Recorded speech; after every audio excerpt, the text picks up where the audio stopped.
mga karobot? Welcome back to our vlog. Ako si JC Ako si Lance. Ako si Andre. at kami ang AI Trio. Pag-uusapan namin ngayon kung ano nangyayari sa pagunlad ng AI sa atin ngayong buhay. Una-una sa lahat, alam naman natin na yung AI sa Pilipinas ay grabe na yung pag-unlad niya.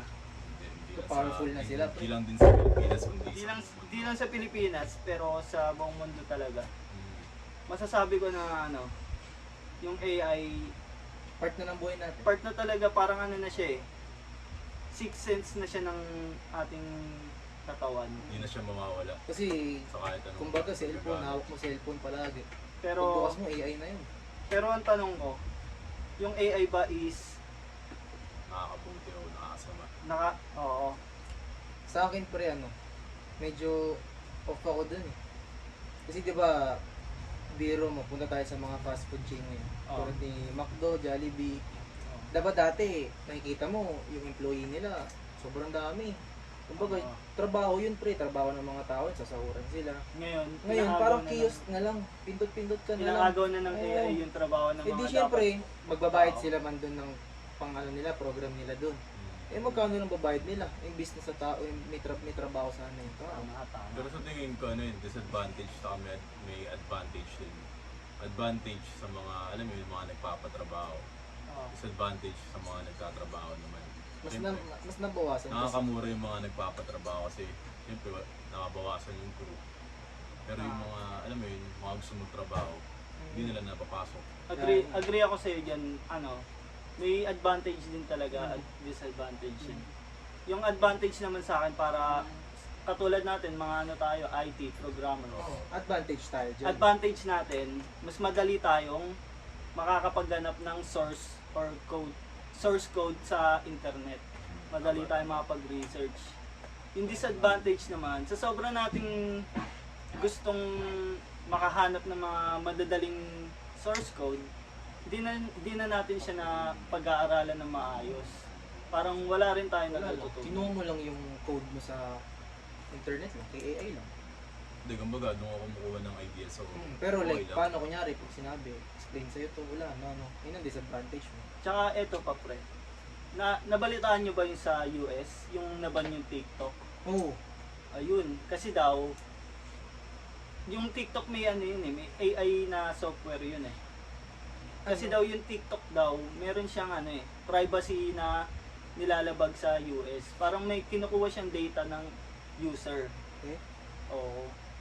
Kaya feeling ko, meron talagang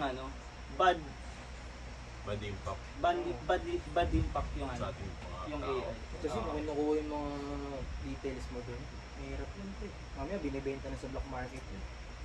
Oo. Hindi ganun, no. Pero yun nga, tutusin, may, alam mo yun, pre, may good and bad side din talaga. Hindi na makawala sa kahit anong gagawin natin yun. Tsaka ito, yung naalala niyo yung gera sa Russia tsaka Ukraine. Oo.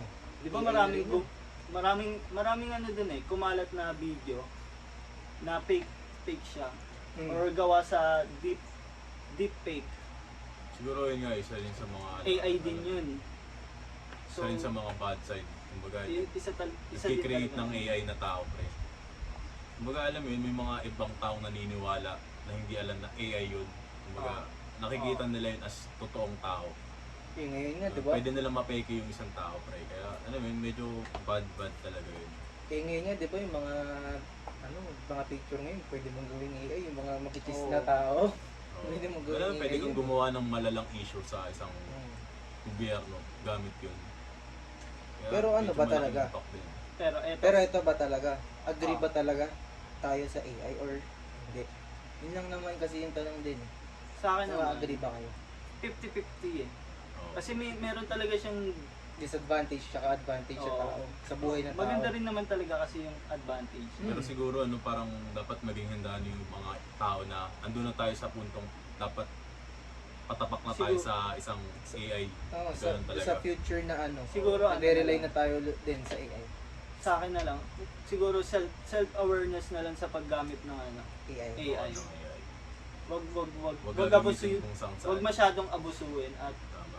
maging ano tayo, Maging alisto pa Yung rin sa mga mapanuri. ginagamit. mapanuri. Eh, Ayun lang po. Ako rin, 50-50 din ako pre. 50-50 ka rin. Ikaw, Lance. 50-50 rin ako pa rin. Maging aware pa din sa mga gagamiting mga bagay-bagay. Soft maids, kung ano-ano man. Gamit yung mga technology. Ano, may iba pa ba kayong ano? Wala na pre. Ikaw? Siguro yun na lang. Yun na para lang ako, sa- 50-50 talaga. Doon na lang po nagtatapos ang aming Thank you mga ka-AI.